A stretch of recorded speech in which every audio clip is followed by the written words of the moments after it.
morning. This is Trasnsition on Attacking Television Network. Rivers State Police Command has arrested robbery suspects involved in vandalizing and stealing from NNPCL estates in Rumukurushi, Port Harcourt, after tying and robbing the local security guard on duty of their phones and money.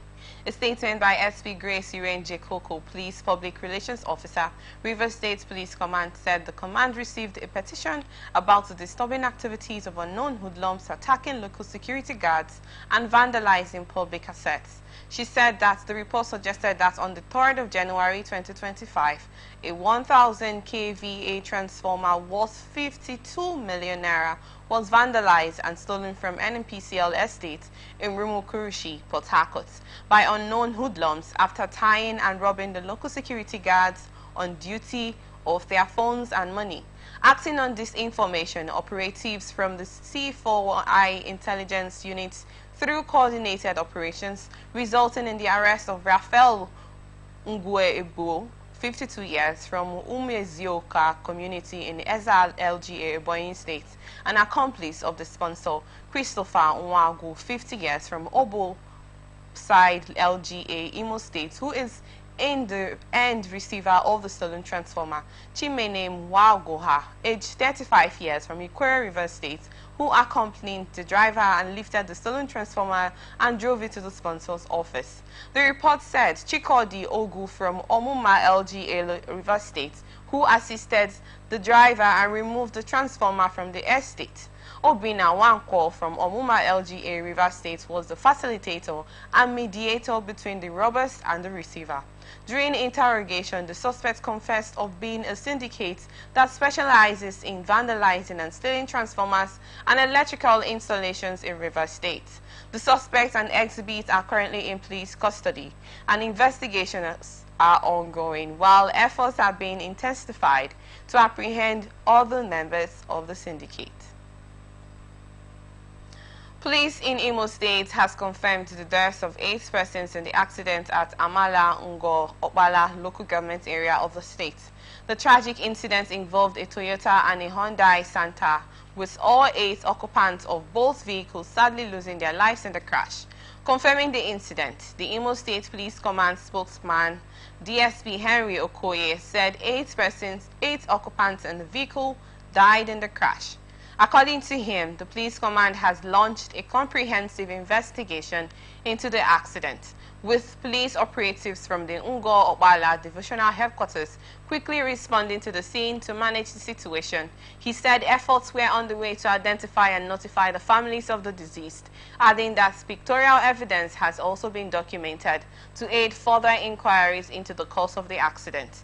Okoye strongly cautioned motorists against reckless driving and excessive speeding, which remain major causes of road accidents, and urged all road users to drive responsibly, observe traffic rules, and exercise patience while on the roads.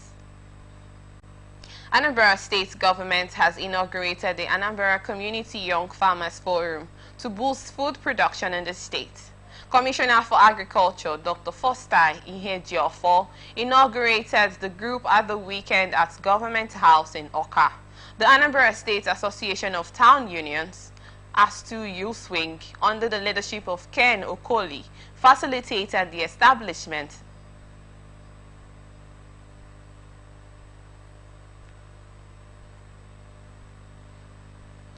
the Anambra State Association of Town Unions, ASTU Youth Wing, under the leadership of Ken Okoli, facilitated the establishment of the group to support Governor Chukwuma Soludo's vision for food production. While inaugurating the group, Ihejiofo praised ASTU Youth for its proactive efforts in agri-business. Speaking at the event, Okoli said, the group was established as a hub for young farmers in Anambra State to leverage in order to enhance their farming activities, adding that the initiative would help tackle rising food scarcity, increase agricultural outputs, and explore export opportunities. He reaffirmed ASETU will use commitment to supporting policies that drive economic growth through sustainable farming. The inauguration comes as Anambra State intensify efforts to boost agricultural productivity and self-sufficiency. Stakeholders believe that empowering youth farmers through ACYFF will play a crucial role in achieving these goals. Security outfit in Anambra State has declared its intention to arrest women seen in public without bras or panties. The announcement, made via a public address system, was captured in a viral video shared on X. In a footage, an official of the security outfit speaking in Igbo claimed the directive was issued by the state's governor, Professor Chukwuma Soludo. He further said women wearing only panties in public would also face arrest, adding that an official statement will soon be released regarding the menace. Anambra State government has sealed a popular church known as Children of the Light Anointing Ministry, run by Pastor Onyebuchi Okocha, also known as Onyeze Jesus, over alleged involvement in controversial Okeite traditional practice. The church, located in Amafo village, Nkbo, in Idemili North local government area of the state, was sealed by operatives of the state security outfits, Agune Chamber, during their visit to the premises. During the visit to the site, some substances, including containers and other items, were found at the premises. These developments, it was gathered, marked the third high-profile crackdown on quick riches spiritualists in Anambra, following the crackdown and arrest of popular native doctors and individuals engaged in Okeite practices. The state authorities also sealed some of their shrines for engaging in such activities. It was gathered that Okeite is a concoction made from human parts, animals, and herbs mixed in a mud pot and used for money rituals, and the state authorities have identified it as a fraudulent scheme used by native doctors to deceive unsuspecting victims. Men of the Department of State Security and Nigerian Police on Monday stormed the premises, the Lagos State House of Assembly. Sealing of the offices of the Speaker Mojisola Meranda, her deputy and clerk of the House. At a press time, armed security personnel have taken over the premises at Alausai Ikeja and environs. Recall that the embattled former Speaker of the House, Modishiru Obasa, had sued the state lawmakers challenging his removal as a Speaker of the Assembly. Obasa, it was gathered, has filed a motion at the Ikeja Division of the State High Court, where he is also seeking an accelerated hearing of his suits. Obasa was removed in absentia by 32 of the 40 members of the State Assembly on January 13, 2025. He was in America when he was removed in a situation described as coup by President Bola Tinubu. The development has generated controversy with members of the Governance Advisory Council, an apex political decision-making body, and All Progressive Congress in Lagos, divided over Obasa's removal. Obasa, in his suits, was challenging the legality of his removal from office. Members of the Lagos State House of Assembly have condemned the invasion of the Assembly complex by operatives of the Department of State Services and the Nigerian Police on Monday, describing it as a rape of democracy, an aberration, and a national embarrassment.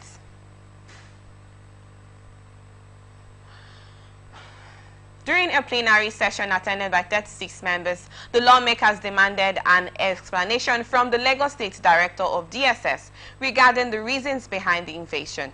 They also called on the National Security Advisor, Nuhu Ribadu, to investigate the incident and provide the public with a comprehensive briefing on the findings. Additionally, the Assembly urged President Bola Tinubu to intervene immediately and prevent the situation from escalating further. Expressing their outrage, the lawmakers unanimously condemned the invasion, describing it as an abuse of legislative procedure and a threat to democratic governance. Speaking to newsmen, Abiodun Tobun said this is not a government ruled by the barrel of a gun. This is an aberration of democracy and a step towards anarchy. The lawmaker suggested that powerful and influential individuals or groups might be behind the incident, calling for a thorough investigation to uncover those responsible. The House remained united in its stance, insisting on protecting the independence of the legislature and ensuring that such actions do not undermine democratic processes in the state. The Department of State Services has defended its presence at the Lagos State House of Assembly, saying its operatives were invited by the lawmakers to provide security at the complex. This is coming amid rising tension over the security takeover of the Assembly, which included the sealing of offices belonging to the Speaker and his deputy. The DSS clarified that it did not storm the Assembly, but were deployed to the premises following a request made by the Lagos State House of Assembly itself. In a statement by the DSS said, the request came in the form of a letter from the Assembly dated February 14, 2025, which specifically sought increased security due to potential threats. The letter, according to the DSS, cited credible information suggesting that plans were underway to forcefully reinstate the impeached Speaker of the Assembly on February 18, 2025, which could pose a security risk, adding that such an action could threaten the safety of the Assembly and its members.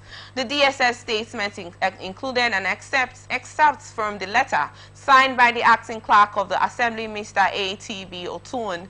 This addressed to the DSS director in Lagos and other security agencies in the state.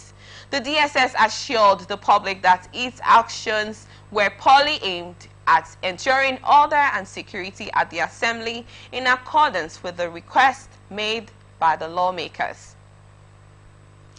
Operatives of the Quick Response Team of Naval Outputs Agadaba in Ese Odo local government area of Ondo State, under the forward operating base Ibukoda, have intercepted a locally fabricated wooden boats transporting illegally refined petroleum products. The team, led by the base operations officer of FOB Ibukoda, seized a total of 1,400 liters of illicit oil stored in 44 jerry cans. While reacting to the development, the commander of the FOB Ibukoda, Navy Captain Aliyu Usman, issued a stern warning to oil thieves, urging them to steer clear of the region. According to Usman, the seized boat and its content would be deactivated in line with existing regulations and directives from the Defense Headquarters. Usman stated that perpetrators of economic sabotage and other criminal activities should desist immediately, as the Nigerian Navy remains committed to securing the maritime environment and eliminating illegal operations. The naval boss reiterated that the Navy will not relent in its efforts to safeguard Nigerians' waterways and protect critical national assets from criminal elements. Purportedly reinstated chairman of Irewole local government, Osun State, Mr. Remi Abbas, has been killed by hoodlums working for the ruling People's Democratic Party after taking over the council secretariat in Ikere. It would be recalled that both parties have been laying claim to control of the third tier of government, as the APC claimed that the Court of Appeal judgment delivered last week has reinstated the sacked elected council chairman and councillors, while the state's government said the election was nullified by the Federal High Court in Osogbo. Early hours on Monday, Abbas led other sacked council officials to take over in line with the court's verdict and reportedly entered the secretariat when hoodlums allegedly working for the People's Democratic Party stormed the secretariat to dislodge them. It was gathered that there was an exchange of gunshots during which Abbas was killed while several others were injured. Some hoodlums also stormed the highway, shooting sporadically into the air, creating tension in the community and forcing motorists to make the tour to avoid being caught in the crossfire. The Commissioner for Protocol and Government Affairs in the state, Mr. Soji Ajegbe, claimed that two PDP members, Ige and Igara, were killed by gun-wielding thugs working for the APC. When contacted, Osun State Police spokesperson Yemisi Opalola said she will investigate the matter and reach back. Osun State government has assured former Governor Adeboyega Oyotola and members of his administration of contract racketeering and money laundering during their tenure. The allegations were made by the Commissioner for Information and Public Enlightenment, Kolapwo Alimi, in Osun State, adding that the government has gathered documents to substantiate the claims. The commissioner also mentioned that the government was monitoring activities at local government secretariats across the state. This development followed the recent exchange between Governor Ademola Adeleke and his predecessor, Adeboyega Oyotola, regarding the reinstatement of sacked local government chairmen. The governor accused Oyetola of attempting to incite unrest by pressuring security agencies to restore the officials. Oyetola, currently the Minister of Marine and Blue Economy, has denied any wrongdoing, urging Adeleke's administration to abide by the 10th February Court of Appeal judgment on the matter. Osun State caucus of the 10th National Assembly has called for urgent intervention from President Bola Tinubu, the National Security Advisor, and the Attorney General to address the ongoing crisis in Osun State. The caucus also condemned the forceful takeover of local government secretariats across the state following a contentious court ruling tied to the 2022 local government elections. Addressing journalists in Abuja, the caucus, comprising 3 senators and 9 House of Representatives members, urged President Tinubu to instruct the Inspector General of Police to restore law and order in the state. They also called for the involvement of national security agencies to resolve the escalating violence.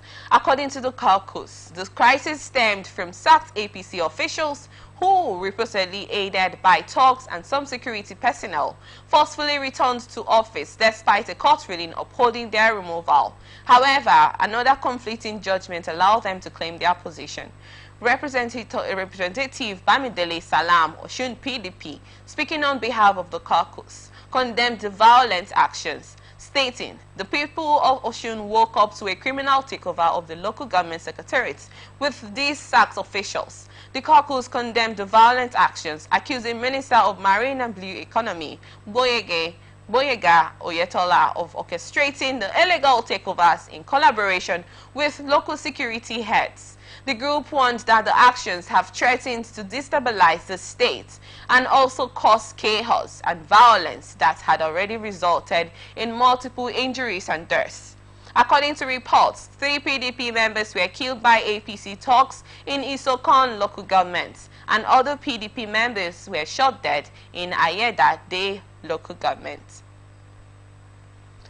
Analyst has posited that the current political tension in Osun State stems from the power struggle over who dominates the state structure. Speaking on Atlantic Television Network program Open Conversation, political analyst Frank Enewaje Onuwonu alleged that the system is often rigged to manipulate the serve particular interest.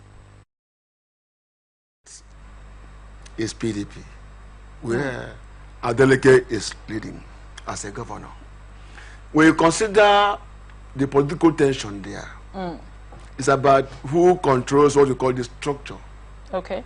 Because the election was, this one that they are dragging now, was not conducted by this particular governor who is in office now. Yes. So maybe as he came in, there was a kind of dissolution. With the matter, maybe it was taken to court to seek redress. Right. But the issue is that in this part of the world, as you come in as a governor, if the chairman of councils are not from your party, what do? You look for a way to bring them down and bring new persons to work with you. And that's what is so terrible in this part of the world, even against our constitution, which ordinary shouldn't be. Like what is happening, exactly to what is happening.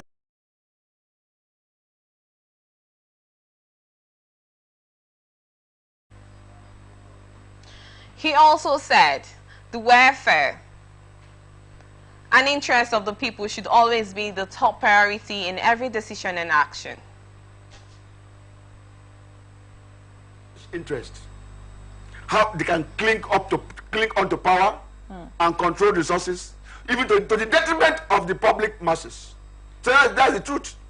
So whatever you are saying today is not about the people, it's about who takes over the control of the financial structure. I use that word in quote now, financial structure, because there's no way council will be in order and they will not pay the allocation to them. And when they pay, if there's a synergy between the governor and they come together and they have to discuss. This one is not made public in the newspaper or on radio. It's done in the secret, behind closed door. Hey, council chairman, this is what you need to do. That way you don't know how it is done. But we talk about autonomy as a good thing. It's a good thing, ordinarily, if we take law. Because this is the way governor, a chairman of council is a servant to the governor. Is it a good thing? It's abused. Very well, thank you so that's what I'm saying. Oshu said that there should be room to at least bring Oshu people to the front burner. This is coming in view of political crisis brewing in Osun State between the government and the All Progressive Congress over the reinstatement of local governments. Chairman removed from office. 2 suspects have been arrested for gang raping a 12-year-old girl. And inflicting serious injuries on her in Tamua local government area of Yobe State. The suspects, Bawa Saidi and Weti Salah of Jalingo village, were apprehended by operatives of Tamua Divisional Police Headquarters.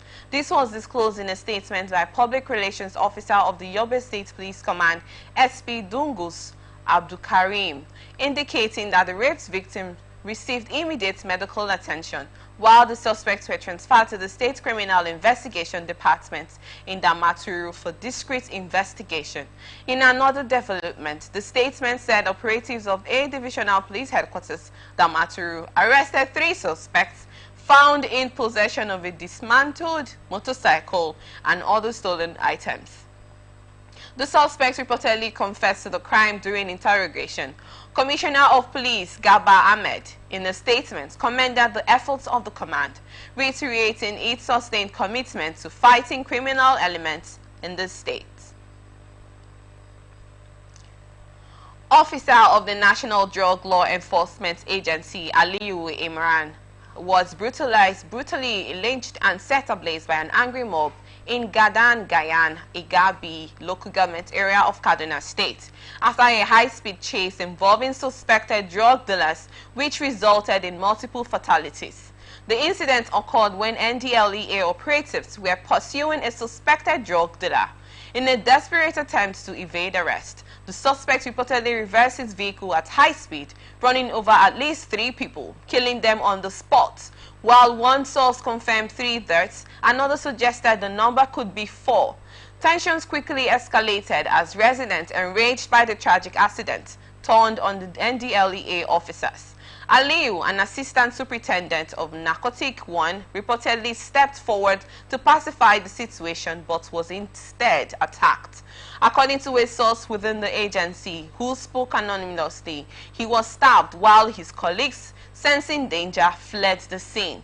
As of press time, there has been no official statement from the NDLEA regarding the incident. Efforts to reach the agency's spokesperson for comment were unsuccessful.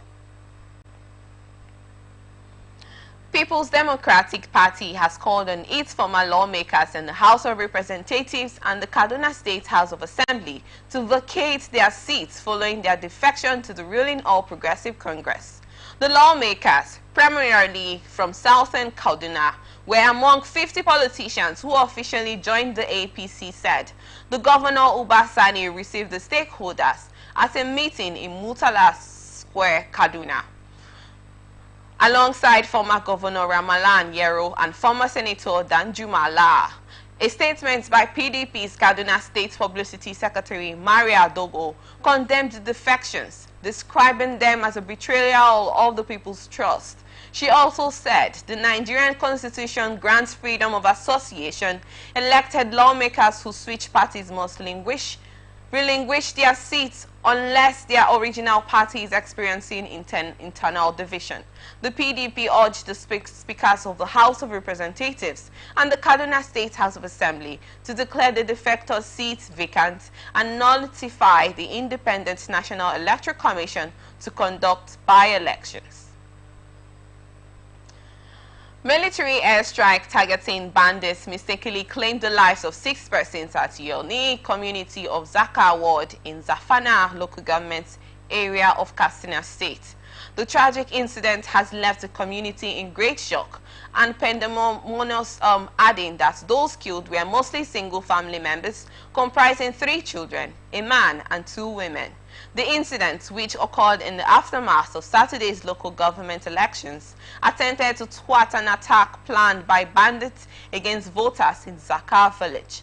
Eyewitnesses revealed that security forces comprising the police and members of the state's community watch corps engaged the bandits in a fire gun battle where 2 police officers and a CWC operative were killed on the spot in a gun battle, while another officer, who sustained various injuries, later succumbed to death. He said, after the deadly clash between the security forces and the bandits, a military fighter jet was dispatched for reinforcement where it mistakenly dropped a bomb on the Yanu community located in the southern part of Zakar village. You are watching the Transition on Asante Television Network. We return after this break. Do stay with us.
Welcome back. Now to the rest of our stories. People's Democratic Party has dismissed claims that its primary election guidelines were compromised by forgery. PDP National Publicity Secretary Debo Olugunagba made the clarification in a statement in Abuja. Olugunagba explained that the party had been made aware of misleading media reports suggesting the primary election guidelines had been compromised by forgery. He further revealed that the misleading reports stemmed from a certain individuals with resentment towards the party. He identified these individuals as agents of the All Progressives Congress who allegedly aimed to discredit the PDP's internal processes and cause public ridicule. Olugunagba expressed shock at the desperation of those he claimed were backed by a top APC official. Leadership of the Labour Party has denied reports circulating that its 2027 presidential ticket has been zoned to the South-East Zone political zone. A statement by its National Publicity Secretary Obiora Ifo, the party said it has not zoned its position to any geographical zone or individual. This is coming after former Anambra State Governor Peter Obi had flown the party's presidential ticket during the 2023 general election. Clarifying the reports, the Labour Party also said the party did not at any time say it has zoned the presidency or any of its positions in the coming election.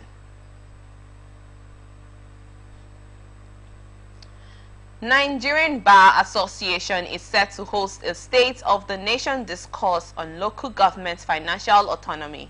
It said the critical conversation is aimed at ensuring full compliance with the Supreme Court's judgment on council autonomy. The event will take place on Wednesday at the NBA House 1101 Muhammad Buhari Way, Abuja.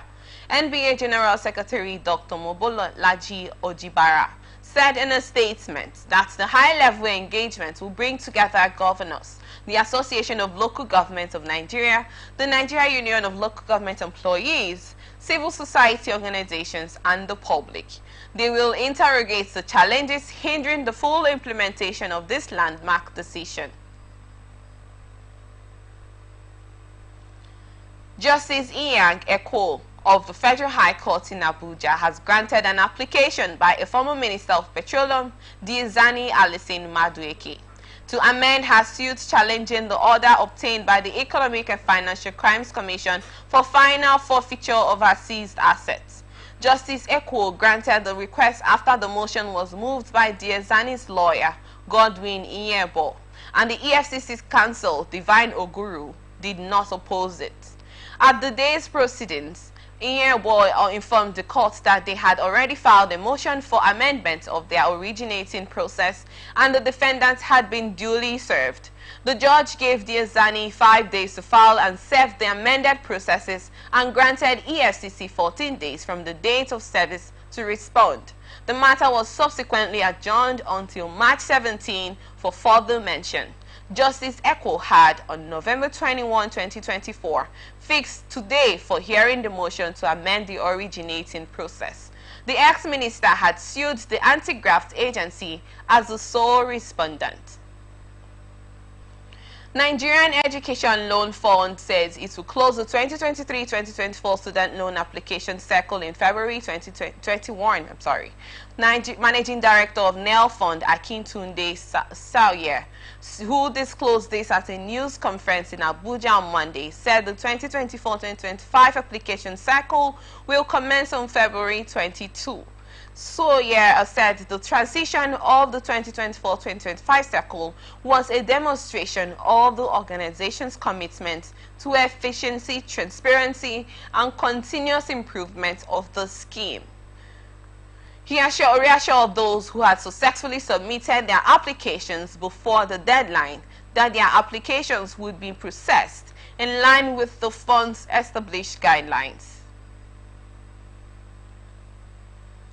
West African Examinations Council has released the results of the 2024 November-December West African Senior School Certificate Examination for private candidates.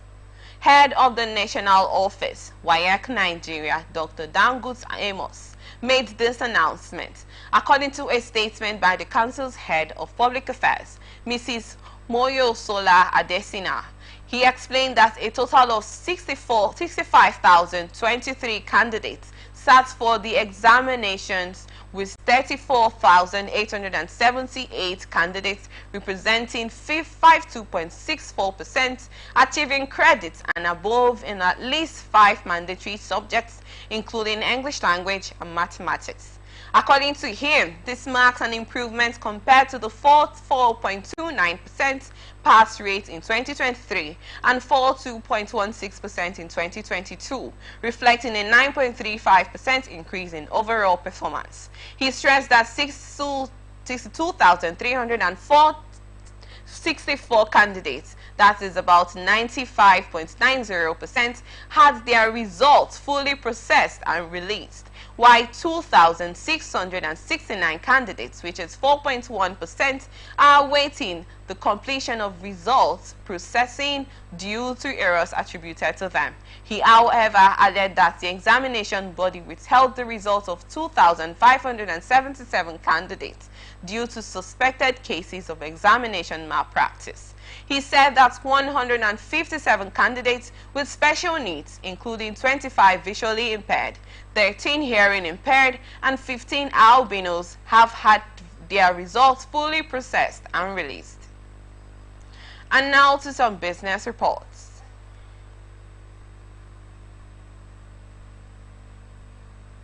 Petroleum Products Retail Outlet Owners Association of Nigeria said Nigerian National Petroleum Company Limited Premium Motor Spirit, also known as Petrol, meets the highest industry standards. A video that emerged online over the weekend speculated that the company's products was not of good quality. A statement by Joseph Obele, Petron's spokesperson, said the association inducted a rigorous test on NNPC's petroleum products after claims in a viral video emerged that the PMS, also known as Petrol, sold by MRS Oil lasts longer than the of NNPCL. He also said the comprehensive test includes flash points, density, viscosity, as well as sulfur content, which water content and ash content test, adding that if the results of the test are satisfactory, international tidbits. Building collapse in the Egyptian capital killed 10 people and injured 8, with several others believed to be missing under the rubble. Ambulances were dispatched to the scene in the working-class neighborhood of Kadasa, where civil defenses teams searched for people thought nations. Russia's air defense unit says it intercepted and destroyed 19 Ukrainian drones overnight. The Russian Defense Ministry made this disclosure that no fewer than 38 of the drones were downed over the Sea of Azov. The ministry, in a post on the Telegram messaging app, said at least 38 of the drones were drowned over the sea. It added 24 were downed over the southern Russia region of Krasnodar, and the rest over several other regions in the south and west of the country, as well as over the Crimean Peninsula.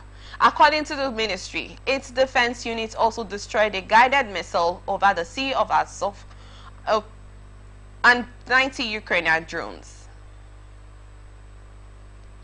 Israeli Prime Minister Benjamin Netanyahu has reiterated her support for U.S. President Donald Trump, are still interested in Leicester City midfielder Wilfred Ndidi. Leicester City rejected offers for the Nigerian during the winter transfer window in order to fight for their survival in the Premier League. According to reports, Atletico Madrid will move for Ndidi again at the end of the season. Another Spanish club, Real Betis, and League One side as Monaco also have interest in the player. Ndidi recently returned to action for Leicester City after spending around 2 months on the sidelines due to a hamstring injury. Recall, the 28-year-old joined Leicester City from Bergen Pro League outfits KRC Genk in January 2016. He signed a new 3-year contract with the former Premier League champions last summer. And now on to entertainment news. Pop star Shakira has been hospitalized in Peru with a stomach issue, forcing her to cancel her Sunday show in the Andean country. The Colombian singer disclosed this via social media. The singer was said to have arrived in Lima on Saturday. Her first stop to perform there is more than a decade. Videos posted to her account showed hundreds of fans gathering here at the airport. Shakira, known in the Spanish-speaking world for hits such as La Tortura with Spaniard Alejandro Sanz, or her 2023 diss track against ex-partner Gerard Piqué, produced by Argentine DJ Bizarrap, is credited for a forerunner for Latin artists crossing over into the English-speaking market. Her most popular song to date is Hip Don't Lie with Wyclef Jean, featuring her now hallmark grating dance moves. It was gathered that the ex-singer was promising young stars. She gained international attention with her role in A Band New Life 2009, which premiered at the Cannes Film Festival. She later starred in several successful films, including The Man from Nowhere 2010, South Korea's highest-grossing film that year, and The Neighbor 2012, for which she received award recognition. Her other notable works include the 2014 film A Girl at My Door and the 2016 drama Mirror of the Witch. Kim largely withdrew from public life in 2022 following a drunk driving incident, for which she was fined 20 million won in April 2023. Her last role was in Netflix 2023